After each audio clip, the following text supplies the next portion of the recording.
welcome back or welcome to my channel. If you're new here, I'm Ashwini, a high school teacher, and in today's video we're going to be talking a little bit about how you can specifically prepare for the subject math. I know the moment you hear math, there's something heavy in the air already around you, which is why I hope this video makes you feel better about the subject towards the end of it. And do note down the tips we are going to discuss today, because if not you, then somebody else will surely find it helpful and you can pass it on. So let's begin right away. Now, before you understand math as a subject in terms of the exam point of view, you need to understand what the subject is all about. It's not the kind of subject where without mastering one topic you can move on to the other, and once one chapter or one unit has nothing to do with the previous one. Before you even try to understand math as a subject, you have to keep in mind that not everyone understands it at the same pace. What may come very easily to you may be something that someone else is struggling with for months or even years. So don't be hard on yourself and don't compete with anyone when it comes to understanding math.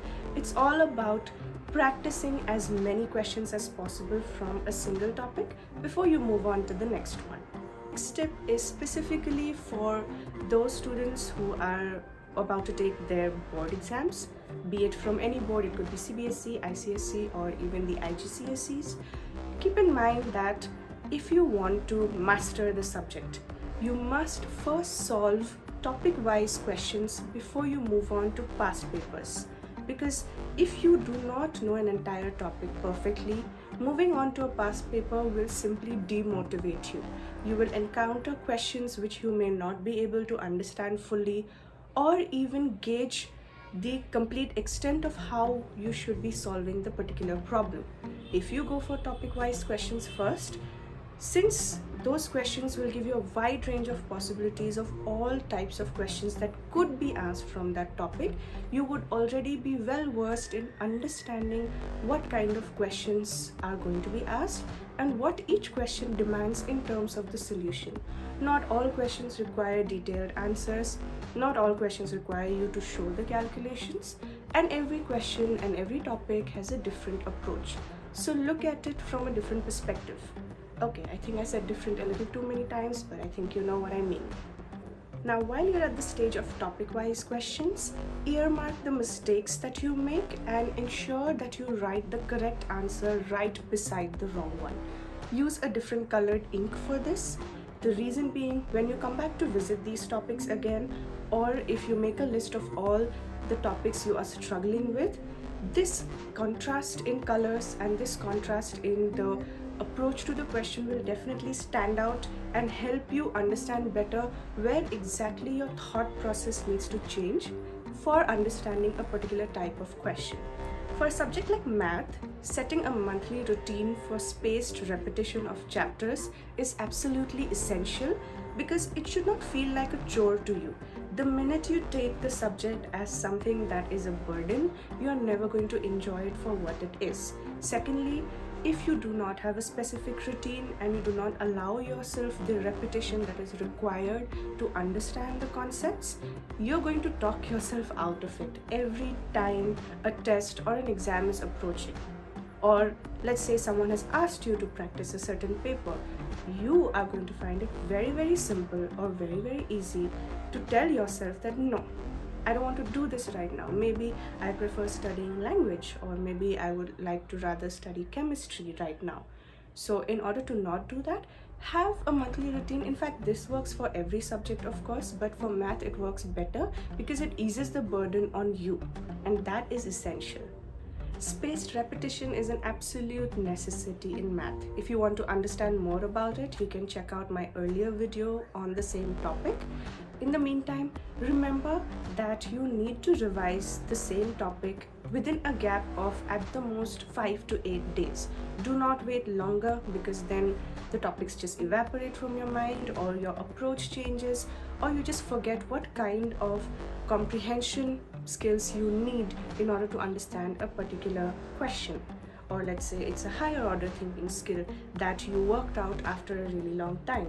If you do not allow yourself repetition within this time interval, it's going to simply dissipate from your mind, and the next time you come back to it, you'll have to start all over again right from the beginning.